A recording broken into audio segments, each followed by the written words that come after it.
네, 오늘 저희 함께 보실 하나님 말씀 갈라디아서 6장 16절부터 18절까지 말씀입니다. 신약성경 308페이지 갈라디아서 6장 16절부터 18절까지 말씀입니다. 신약성경 309페이지 갈라디아서 6장 16절부터 18절까지 말씀입니다. 다 찾으신 줄로 알고 제가 봉독하도록 하겠습니다. 무릇 이 규례를 행하는 자에게와 하나님의 이스라엘에게 평강과 긍휼이 있을지어다. 이후로는 누구든지 나를 괴롭게 하지 말라. 내가 내 몸에 예수의 흔적을 지니고 있노라. 형제들아, 우리 주 예수 그리스도의 은혜가 너희 심령에 있을지어다. 아멘. 바울 사도는 오늘 자신의 몸에 예수의 흔적이 있다고 말합니다. 여기서 말한 흔적은 원래는 이제 복수로 되어 있습니다. 흔적들입니다. 그래서 내가 예수의 흔적들을 내 몸에 지니고 있다라고 얘기합니다. 그런데 여러분들이 하나 분명하게 기억하셔야 할 것은 내가 고난의 흔적들을 가지고 있다라고 표현을 하지 않아요. 예수의 흔적들을 가지고 있다. 그렇게 말을 하죠. 결론부터 말하자면 이것은 복음을 따르는 믿음의 흔적들이기 때문에 그렇습니다. 그냥 일상을 살면서 부딪혔던 많은 어려움들, 그런 고난들로 인해서 생긴 그런 흔적들을 이야기하는 것이 아니고 복음을 따르고 예수 그리스도를 따름으로 말미암아 생긴 그 흔적들을 말하기 때문에 예수의 흔적들을 가지고 있다라고 이야기한 것입니다. 오늘 저희가 함께 나누고자 하는 말씀이 이 내용입니다. 먼저 이 내용을 이해하기 위해서 저희가 오늘 말씀 한번 같이 보도록 하겠습니다. 먼저 12절과 13절을 보면 육체의 모양을 내려고 하는 자들, 그래서 육체의 할례를 행하도록 강요하는 그 사람들, 그리고 그것들을 통해서 자신이 사람들로부터 칭찬을 얻기 위한 자랑거리로 삼으려고 하는 사람들이 있었다라는 것입니다. 그리고 14절에는 나는 오직 그리스도의 십자가 외에는 자랑할 것이 없다고 말하는 바울 사도가 있습니다. 즉, 두 가지 이야기를 하고 있는 것입니다. 바울 사도는 한 사람은 사람들의 마음을 얻고자 하는 부류가 있었고, 한쪽은 하나님의 뜻을 따르고자 하는 사람이 있었다라는 것을 지금 이야기하는 것입니다. 이것에 대한 이해가 갈라디아서 전체를 이제 저희가 정리하면서 살펴봐야 되는, 분명하게 인식하고 있어야 되는 중요한 내용입니다. 사람들의 마음을 얻고자 했던 이 사람들이 향한 것은 육체의 할례를 행해야 한다는 것이었고, 그로 말미암아 사람들로부터 박해를 면하려고 했었고, 할례를 그 이유 때문에 하라고 주장했던 것이었고요. 동시에 이 할례를 통해서 사람들로부터 인정과 칭찬을 받으려고 이 할례를 행하도록 했다는 것입니다. 사실 이것은 어떤 면에서는 오늘날 현대 교회가 가지고 있는 또 다른 모습이 아닐까 생각됩니다. 사람들로부터 교회가 더 이상 외면받으면 안 돼. 핍박과 박해를 받으면 안 돼. 교회가 이 상태로 가면은 위험해져. 라고 생각해서 이런 박해와 외면을 피하기 위해 교회는 복음을 오늘날의 사상과 그 가치관에 타협시키거나 편승시키려는 경향이 나타나기 시작했습니다.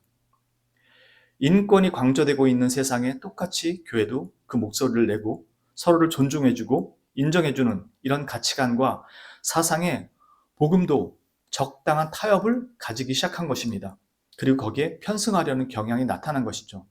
물론 우리는 인권을 존중하고 서로를 존중하는 이런 부분에 대해서는 너무나도 당연한 복음 자체가 가지고 있는 것입니다만, 그 복음 자체에 가지고 있는 복음의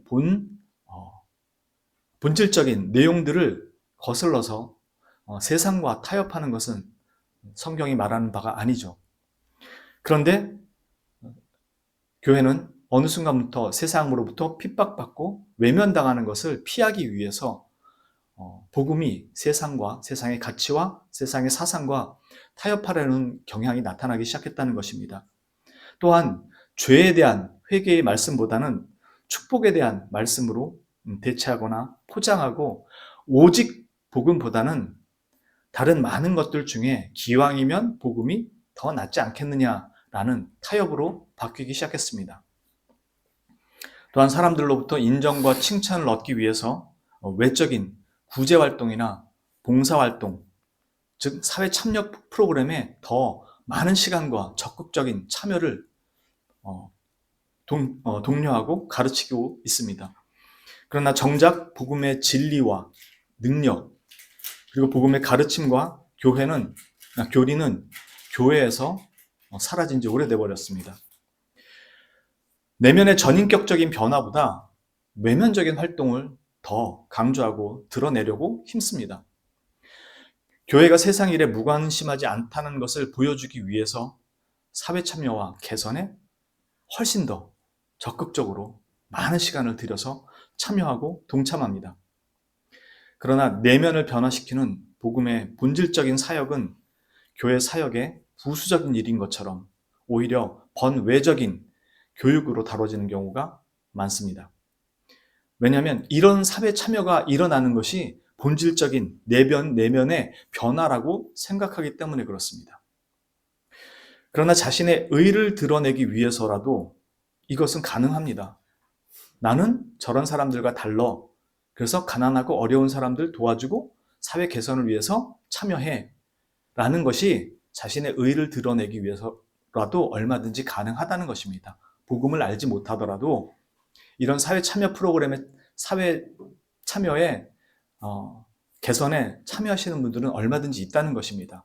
왜냐하면 그분들은 자신을 자랑하고 의를 드러내려고 하기 때문에 그렇고, 심지어 그렇지 않을지라도 사회를 더 좋은 세상으로 바꿔야 된다라는 마음만으로도 여기에 얼마든지 참여는 가능하다는 것입니다. 또는 자신의 의뿐만이 아니라 자기의 윤리성, 즉 나는 세상과 다른 악한 사람으로 살고 싶지 않아, 선한 사람으로 살고 싶어 라는 자기 윤리성 확인을 위해서라도 이런 일에 동참하는 것은 얼마든지 있을 수 있다는 것입니다. 박애정신, 이것도 마찬가지고요. 이런 것들을 위해서 얼마든지 가능하고 자연스럽게 이루어질 수 있는 일이라는 것입니다. 물론 이 일 자체가 나쁘다는 것은 결코 아닙니다. 다만 신앙인이 아니어도 이것은 가능할 수 있다는 이야기를 하는 것입니다.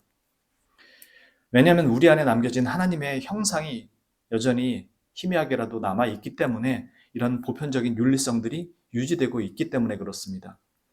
이건 신앙과도 무관할 수 있다는 말입니다.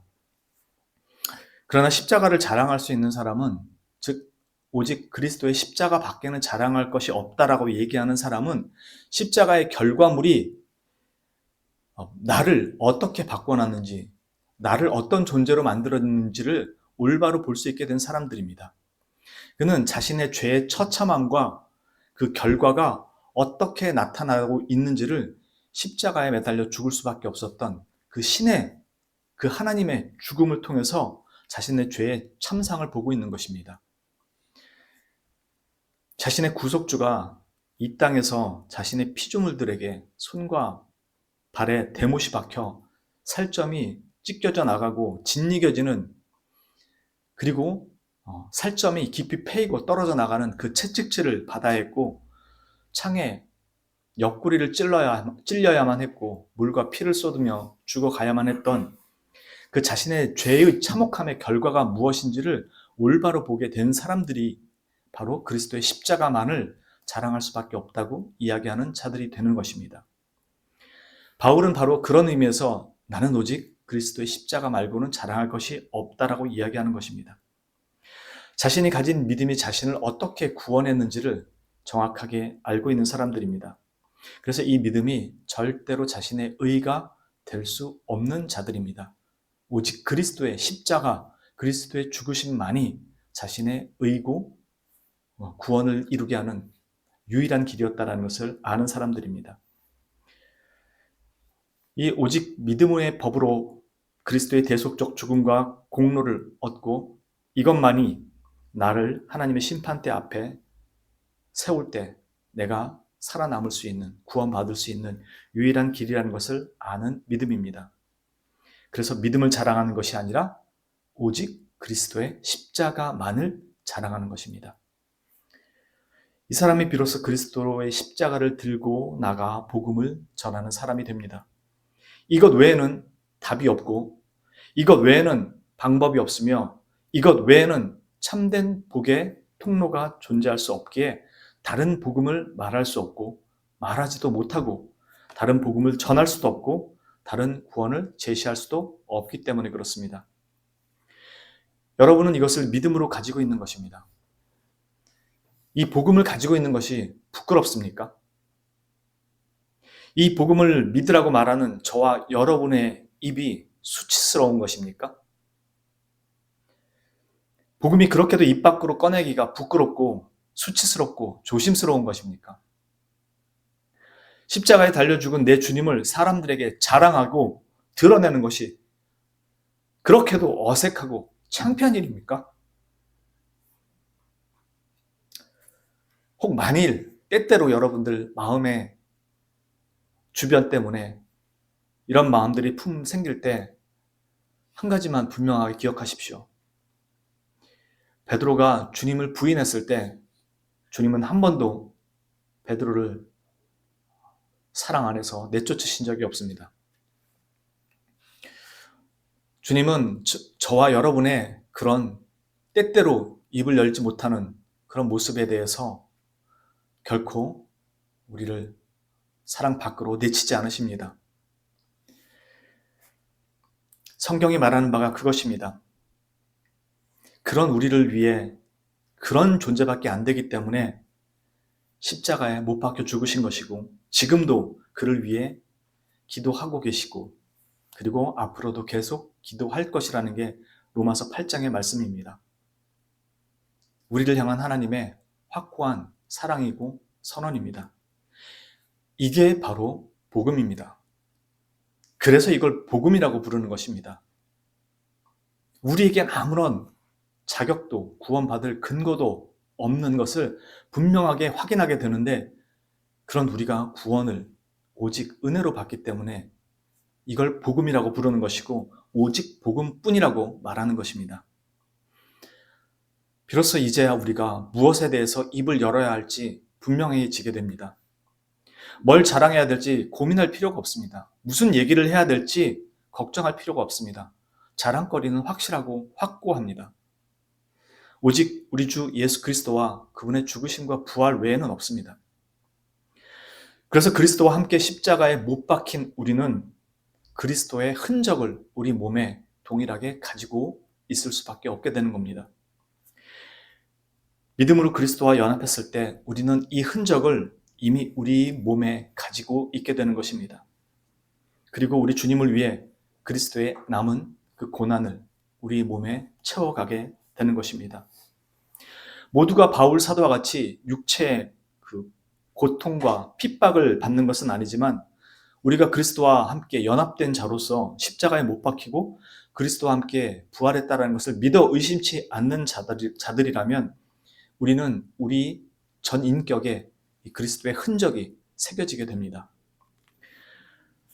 우리가 그리스도와 함께 십자가에 달린 그 이후에 우리의 삶은 매일을 살면서 그 흔적들을 우리 몸에, 우리의 삶에, 우리의 전 인격에 새기게 됩니다. 손과 옆구리에 그 상흔들이 남겨졌듯이 우리의 심령과 영혼에, 육체에 그리스도를 따라 걷는 자의 그 상흔이 새겨지게 됩니다. 그리고 우리는 주님의 평강과 긍휼의 은혜로 이 치유를 받는 것이고 위로를 얻는 것이고 도움을 받는 것입니다. 그렇게 우리는 그리스도의 뒤를 따라 걷게 되는 것입니다. 그러므로 이것은 결단코 부끄러운 일이 아니라 너무나도 자랑스러운 일입니다. 너무 자랑스럽고 찬란해서 우리 육신으로 자랑하는 것이 오히려 부끄러운 그 감격과 영광스러움에 참여하는 그 일이 되는 것입니다. 이 죄인이 그리스도의 남은 고난을 그분의 교회에 채우는 영광에 동참하고 있기 때문입니다. 이 흔적은 낙인이라는 말로 사용되는 단어이기도 합니다. 바꿔 말하면 우리가 그리스도의 사람이라는 낙인과도 같은 것이 바로 이 흔적이라는 것입니다. 그래서 사도행전 5장 41절에서 보면 사도들이 박해를 받는 것에 대해서 이렇게 말합니다. 사도들은 그 이름을 위하여 능욕받는 일에 합당한 자로 여기심을 기뻐하면서 공회 앞을 떠나니라. 이것이 부끄러운 낙인인가요? 세상에 그 무엇도 그 누구도 이 낙인을 우리 몸에서, 우리 영혼에서 지울 수가 없습니다. 이 낙인이 이것이 부끄러운 일입니까? 분명 참된 그리스도인이라면 이것을 얻기 위해 얼마나 갈망하겠습니까? 가장 확실한 증표인데요. 그런데 이것은 육체의 할례와 같은 방식으로는 얻어지는 것이 아닙니다. 그저 오직 나를 위해 죽으시고 부활하신 주 예수 그리스도의 은혜로 말미암는 이 믿음으로 얻을 뿐입니다. 그렇게 이것을 가진 자는 누구든지 믿음을 자랑할 수 없고 또한 그 자리에 그냥 머물러 있을 수도 없는 것입니다. 그래서 사도행전 5장 41절 다음에 이어지는 42절은 그들이 무엇을 했는지 분명하게 이야기합니다. 사도들은 그 이름을 위하여 능욕받는 일에 합당한 자로 여기심을 기뻐하면서 공회 앞을 떠나니라. 그들이 날마다 성전에 있든지 집에 있든지 예수는 그리스도라고 가르치기와 전도하기를 그치지 아니하니라. 여기 어디에 그들의 입을 막을 것이 있습니까? 여기 어디에 저와 여러분의 입을 부끄럽게 만들 일이 있습니까? 저희 사도 바울이 이렇게 말하는 의미가 무엇인지를 조금 더 살펴보기 위해서 고린도 후서로 가보겠습니다. 고린도 후서 11장으로 가보겠습니다. 바로 앞에 있습니다. 갈라디아서 앞에 있습니다. 297페이지입니다. 고린도 후서 11장 298페이지 11장 18절부터 28절까지 말씀입니다. 고린도 후서 11장 18절부터 28절까지 말씀입니다. 한 절씩 교독하도록 하겠습니다. 제가 먼저 봉독합니다. 여러 사람이 육신을 따라 자랑하니 나도 자랑하겠노라.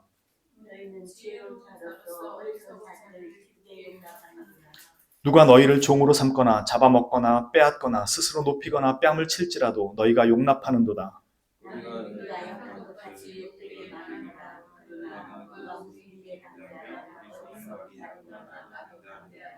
그들이 히브리인이냐 나도 그러하며 그들이 이스라엘인이냐 나도 그러하며 그들이 아브라함의 후손이냐 나도 그러하며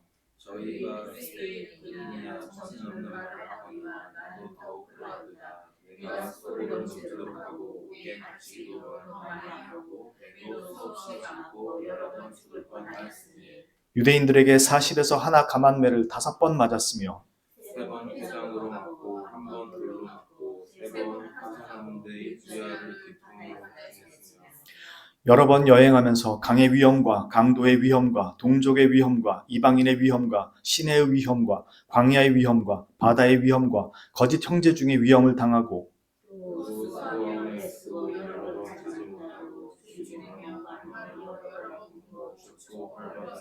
함께 읽습니다. 이 외의 일은 고사하고 아직도 날마다 내 속에 눌리는 일이 있으니 곧 모든 교회를 위하여 염려하는 것이라. 아멘. 지금 바울 사도가 고린도 교회 복음을 전하고 온 다음에 다른 거짓 유대에서 파송된 선생이라고 하는 자들이 가서 그들을 어지럽게 하고 고린도 교회를 어지럽게 하고 그들의 육체를 따라 자랑하는 것들에 대해서 바울 사도가 편지를 써서 보낸 것입니다. 그들이 히브리인이고 그들이 유대에서 왔고 그들의 그 육체를 따라 할례를 받고 그들이 이스라엘에서 온 본토 사람이다 이런 것들로 자랑을 한다면 나 역시도 똑같다고 그럽니다. 나는 히브리인 중에 히브리인이고 나는 가말리엘한테 배우고 학업을 했던 사람이고 너희들보다 더 열심히 복음을 전하고 했던 사람이다.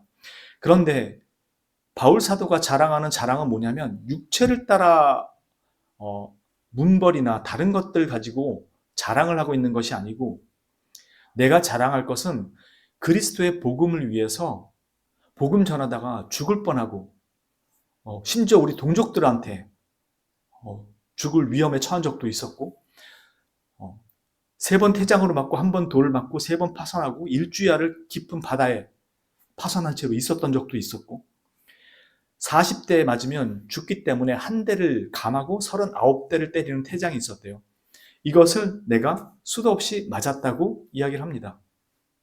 그러니까 지금 바울 사도가 자랑하는 것은 무엇이냐면 내가 사도이기 때문에 마치 말 한마디에 모든 사람들이 내게 굴복하고 어떤 능력이 나가고 그다음에 예루살렘에서 이 사람은 진짜 사도다라는 어떤 그 증명장 같은 거를 줘서 보내는 것처럼 이 유대인들이 그랬거든요.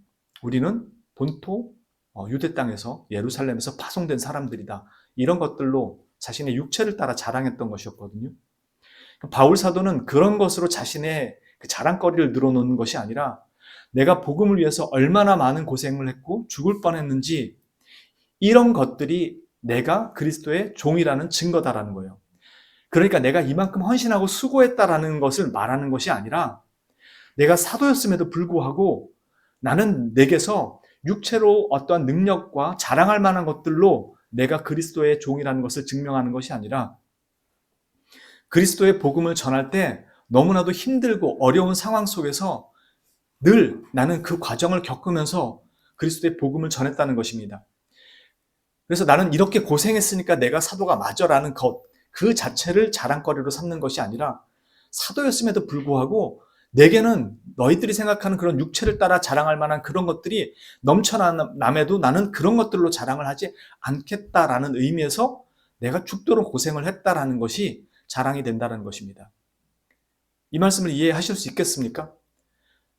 그러니까 남들은 각각의 육체를 따라 어떠한 그 자격 같은 것들이 본토에서 파송된 자랑거리를 가지고 있다.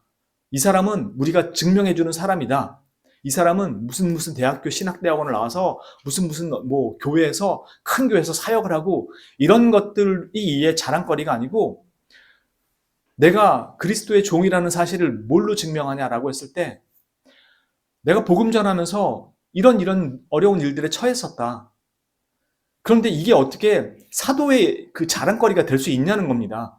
사도라면 자신한테 비난하는 사람들에 대해서 예수 그리스도의 이름으로 명하노니 당장 꼬꾸라져라 해서 꼬꾸라진다든가 뭔가 좀 사도다운 무언가 이렇게 나타나야 되는데 자신은 그런 것들로 사도임을 자랑하지 않는다라는 거예요. 그냥 나는 복음 전하다가 죽을 뻔한 적도 있었고 너무너무 그냥 힘들게 사역을 했다. 다른 사람들처럼. 그러면서 나는 이렇게 사역한 모든 것들이 내가 그냥 그리스도의 종이라는 증거라고 생각한다. 라고 이야기한다는 것입니다. 그러니까 고생 많이 한 게 자랑거리가 아니라 그냥 내 보내신 곳에서 나는 그 일을 그냥 묵묵하게 지내왔던 그 시간들이 내가 그리스도의 종이라는 것을 나는 증명한다고 너희에게 이야기할 뿐이다 라는 것입니다. 오늘 우리가 보는 말씀, 그리스도의 흔적, 내가 예수의 흔적을 지니고 있노라 라고 말할 때 바울의 이야기는 이런 의미에서 말하고 있다는 것입니다. 이것이 진정 주 예수 그리스도의 십자가 외에는 자랑할 것이 없다는 이 그리스도의 낙인 찍힌 자들이 가지는 복음의 열정이고 헌신입니다. 그러니까 이만큼 수고한 게 자랑거리가 될 수가 없어요. 그냥 여기에 놓여서 가는 이 시간들이 그리고 버티면서 믿음으로 건너가야 하는 이 시간들이 내게 준 하나님의 길이라는 것을 믿고 가는 것입니다. 그렇게 우리의 온 몸과 마음과 영혼에 그리스도의 흔적들이 새겨져 가는 것입니다. 이렇게 바울처럼요. 그래서 어떤 것도 자랑거리가 되지 않고 내가 그리스도의 흔적을 가졌다라는 이것을 이야기할 때 이 자랑은 나 이만큼 고생했어가 아니라는 뜻입니다. 내가 그리스도와 함께 그리스도의 길을 걸어간 증표가 이것이라는 거죠. 어떤 사람들에겐 아픈 사람 치유하고 귀신 쫓아내고 이런 것들이 자랑거리고 흔적일지 모르겠지만 지금 바울이 말하는 것은 그런 것들이 아닌 내가 그리스도의 흔적을 가졌다고 이야기하는 그 내용들은 전부 이 걸음을 걸은 것에 대한 내용을 말하고 있다는 것이죠. 그러니까 우리는 일상을 살면서 우리의 몸뿐만이 아니라 마음과 영혼에도 이 흔적이, 이 낙인이 찍히게 된다는 것입니다. 그리스도의 남은 고난을 채울 때마다 선명하게 아로 새겨지는 그리스도의 낙인입니다. 이것이 우리가 회피해야 될 자리인가요? 이 낙인을, 이 흔적을 우리가 회피하는 것이 맞습니까? 오늘날 기독교는 이것을 회피하는 것을 마치 대단한 자랑거리로 여기는 시대처럼 바뀌어가고 있다는 것입니다. 우리에게 놓여진 삶은 이 자리를 건너가는 거예요. 믿음으로. 근데 우리는 다 기도와 성령의 능력으로 이것들이 다 우리에게서 없어져야 될 것처럼 이야기한다는 것이죠. 그리고 온통 복을 바라고요. 세상 그 어디에서도 그 어떤 돈을 주고도 얻을 수 없는 낙인이고 흔적이 아닙니까? 낙인이 찍힐 때는 정말 고통스럽고 뜨겁지만 이것이 아로 새겨지는 그 순간 나의 주인은 영원하시고 지존하신 하나님이시고 나는 그의 백성이 되는 것이고요. 그의 소유물이 되는 것입니다. 누가 감히 나의 몸에 손을 댈 수 있겠다는 것입니까? 하나님의 허락 없이 누가 감히 우리 몸에, 우리 삶에 함부로 개입하고 손을 댈 수 있다는 말입니까? 낙인을 찍는 이유가 그것 아닙니까? 이것은 소유주가 누구라는 사실을 밝히는 것이고 그 소유주의 허락 없이는 함부로 그것에 손을 댈 수 없다는 거 아닙니까? 우리가 새기고 있는 이 흔적은 우리의 소유주가 누구인지를 나타내는 낙인이기 때문에 우리가 누구의 지배와 영향 아래에 있는지를 확실하게 알려주는 것입니다. 이 낙인을 알면서 손을 대는 사람은 그 주인과 싸우겠다는 것이죠. 누가 우리 주님과 싸워서 이길 수 있겠습니까? 어떤 주인이 자신의 소유물에 손해를 끼치는 것을 방관하고 있겠습니까? 이건 단지 재산상의 문제보다 주인을 함부로 생각하고 여기는 것과 같기 때문에 결코 우리 주님을 경히 여기고 함부로 대하지 못하게 하시는 분이기 때문에 자신의 소유물에 대해서 결코 구경만 하고 계시지 않습니다. 어떻게 이 낙인을 원하지 않을 수가 있겠습니까? 어떻게 갈망하지 않을 수가 있겠습니까?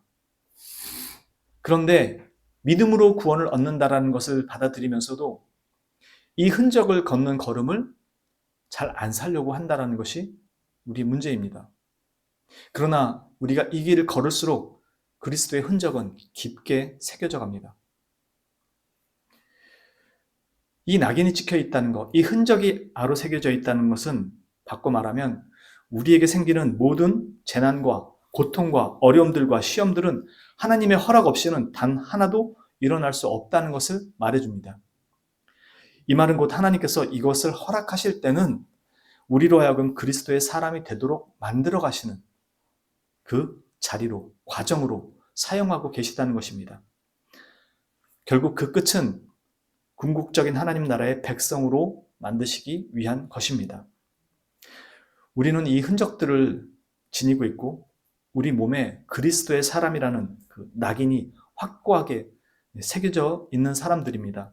그리고 살아가는 동안에 이것을 더욱 우리의 삶에 깊고 진하게 새겨지도록 부름받고 살아가는 것입니다. 그만큼 깊게 새겨질수록 우리는 그리스도의 사람이라는 것이 더 확실하게 드러나게 될 것이고 세상 사람들도 그가 그리스도인이라는 것을 볼 수 있게 될 것입니다. 이것이 저와 여러분의 영광이며 그리스도의 십자가에서 드러나는 하나님의 영광이고 권능입니다. 내가 나를 핍박하는 사람에게 말 한마디 해서 나가 동그라지고 그가 어려운 상황에 처하는 것으로 내가 그리스도의 사람이라는 것을 증명하지 않습니다. 오늘날 그런 운동이 많이 일어나고 있는 것 같은데요. 내가 그리스도의 사람이라는 것은 내 몸에 새겨져 있는 이 그리스도의 흔적들로 인해서입니다. 그래서 그 흔적이 깊게 패일수록 피가 선혈이 낭자하게 쏟아지듯이 깊게 흔적이 새겨질수록 그 안에서 그리스도의 향기가 세상으로 품어져 나가게 되고 세상 사람들은 그 사람을 보고 저 사람이 진정한 그리스도인이라는 것을 조금씩 보게 됩니다. 그리스도께서 하나님의 영광과 그분의 뜻을 이루시기 위해서 이 땅에 오셨음을 우리는 너무도 잘 압니다. 바울 사도가 예수의 흔적을 자신의 몸에 지니고 있다는 것은 우리도 이 사역에 동참하는 자들로서 부름을 받았다는 것이고 이 흔적이 그 증거라는 것입니다. 그래서 이 흔적은 신앙과는 상관없이 그냥 막연한 누군가 나를 못 살게 굴고 힘들게 했다. 그래서 내가 고난을 겪는다. 그 흔적을 의미하지 않습니다. 신앙과 무관한 것이 아니라 신앙과 상관없이 새겨지는 막연한 고난의 흔적들이 아닌 예수 그리스도를 따름으로 말미암는 복음을 따르는 예수님을 따르는 그 믿음의 흔적들이고 그 사람만이 가지게 되는 증표들입니다. 우리가 이 흔적을 가지고 살아가야 하기에 이 흔적들이 계속해서 새겨져야 하기에 바울 사도는 우리에게 위로의 말을 전하는 것입니다. 형제들아 두려워 말라. 우리 주 예수 그리스도의 평강과 긍휼이 그 은혜가 너희 심령에 있을 것이다 라고 말이죠. 이 낙인과 함께 우리 심령에 그리스도의 은혜도 같이 깊이 새겨집니다. 영원토록 말이죠. 낙인만 새겨진다는 것이 아닙니다. 은혜도 우리에게 깊이 함께 새겨지며 함께합니다. 여러분과 저는 바로 아무도 그 관계를 끊을 수 없는 예수 그리스도의 사람이라고 말하는 증거들입니다. 이 말로 다할 수 없는 축복이 저와 여러분에게 영원토록 함께할 것을 저는 확신하고 우리의 남은 생애가 주님의 이 흔적을 함께 깊게 새겨가는 그 믿음의 흔적을 가지는 삶이 되기를 주님의 이름으로 진심으로 축원합니다. 기도합니다. 참으로 거룩하신 하나님, 우리가 주 예수 그리스도를 믿음으로 말미암아 그리스도를 소유하게 되었고 우리 또한 하나님의 백성으로 주님의 소유물이 되었습니다. 우리가 이 소유물이 되었음을 주님께서 우리의 삶을 통해서 이미 성령을 통해서 우리에게 확증하시고 보증하시고 인을 치셨지만 또한 우리가 그 사람이 인쳐짐이 맞음을 너희가 인쳐진 존재가 맞다라는 것을 우리의 삶을 통해서 예수 그리스도의 흔적들을 우리의 삶에 새겨가도록 또한 부르셨습니다. 주님, 이것이 어떠한 의미인지를 안다면 이것을 회피하고 도망가지 않을 것입니다. 이것이 우리 몸에 더 깊게 새겨지기를 갈망할 것이고 새겨지는 것이 너무나도 맞다라는 것을 잘 알게 될 것입니다. 주님, 우리가 이 걸음을 따르게 하시고 회피하지 않게 하시고 믿음으로 그리스도의 뒤를 그리스도와 손잡고 그 걸음을 동행하며 쫓는 하나님의 거룩한 백성 될 수 있도록 인도하여 주시고 지켜 주옵소서. 우리를 사랑하시고 우리를 위해 죽으시고 부활하신 참으로 우리의 유일한 구원자 되시는 구주 예수 그리스도의 이름으로 감사드리며 기도합니다. 아멘.